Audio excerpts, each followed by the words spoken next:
Guys, for today's video, I wanted to share lang naman this realization ko about banking or savings.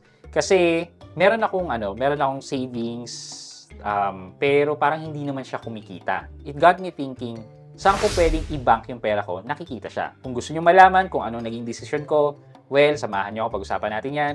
Sit back and let's discuss. Come right up.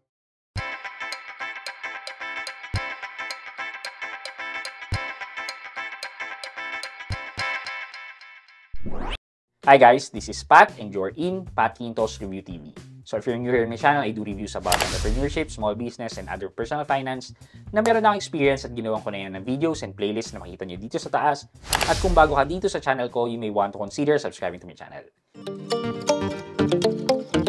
Okay guys, so meron akong 4 na bank account na mainly na ginagamit.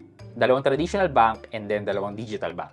For the traditional bank, nandiyan yung BDO and BPI ko. Sila yung nag-hold ng malaking chunks ng savings. And nandiyan yung digital bank, which is si C-Bank and si GoTime. So, si C-Bank more on monthly expenses. Si GoTime naman more on cashing in. Yun yung madalas na ginagawa ko. For BDO, yun naman nag-store ng sahod ko. And then, BPI din, sahod ko rin sa isang, sa isang work. So, yan. Nakikita ko na natutulog yung pera ko sa bank. Okay lang naman eh. Secure naman yung bank. Pero, nainis ako nung nakita ko na sobrang baba ng kinita ng pera ko sa BDO. So, sabi ko, worth it ba na ilagay ko sa traditional bank yung pera ko? For security purpose lang ba kaya nandun? Naisip ko na with the rising inflation, pag nagsisave ka, kailangan mo na rin i-factor in yung inflation. Okay. Ano ba yung inflation? Di ba yun yung parang bilis ng pagtaas ng mga bilihin? Meaning, yung purchasing power ng pera mo is bumababa.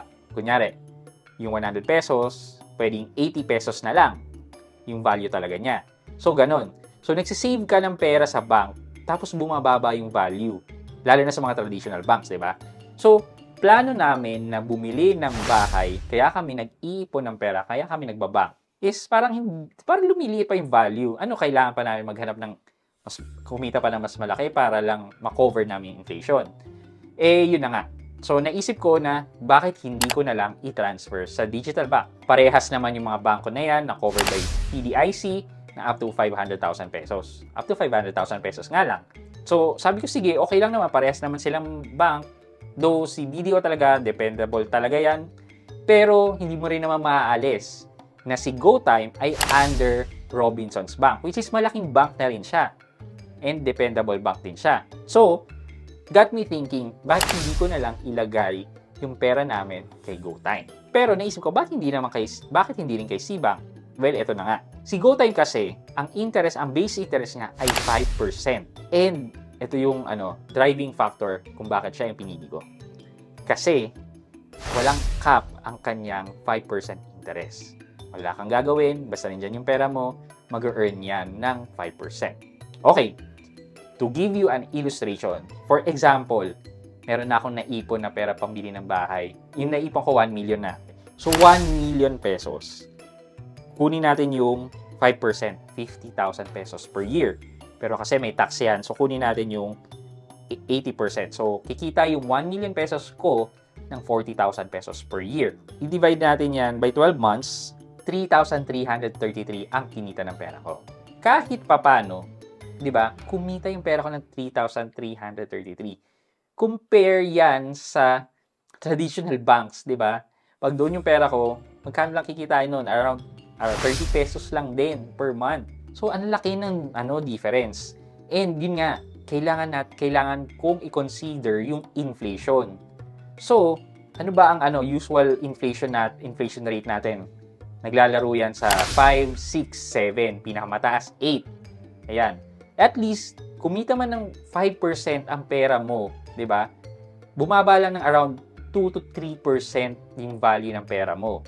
Kahit pa paano na-offset yung decrease ng purchasing power ng pera na sinave ko. So, yun ang naging decision ko. Ilipat yung malaking chunks ng savings namin kay GoTime. Okay din naman si GoTime kasi pwede nating i-lock yung ATM natin with GoTime para hindi open sa hacking yung mga ATM cards natin. For our question of the day, guys, kung meron kang malaking amount na pera, anong pipiliin mo? Traditional banks ba or digital bank? Kung digital bank, anong digital banks ang gagamitin mo para pag-savean mo ng pera at bakit? So let me know sa comment section sa baba para may chance kayong manalo ng 1,000 pesos sa ating weekly GCash giveaway.